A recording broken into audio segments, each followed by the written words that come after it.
சரியான காற்றடிக்குது பாருங்கள். நம்ம வீட்டு ரோஸ் செடி எத்தனை பூ பூத்துருக்குன்னு. அதுக்குள்ளே ஒரு கொய்யா கன்று இருக்குது. புதுசாக ஒரு வரவு வந்திருக்கு. இது என்ன செடின்னு தெரியல. தெரிஞ்சால் கமெண்ட் பண்ணுங்கள். இது ஏதோ ஒரு டிஃப்ரெண்ட்டாக இருக்குது. பட் என்னன்னு தெரியல, புதுசாக வந்திருக்கு. அப்புறம் இது ஒரு white colour rose, yellow colour rose. இது ஒரு ரெட் கலர் ரோஸு.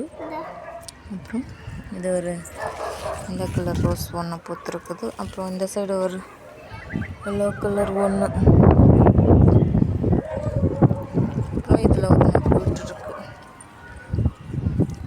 முதல்ல மொத்தம் 6 ரோஸ் செடி இருக்குது.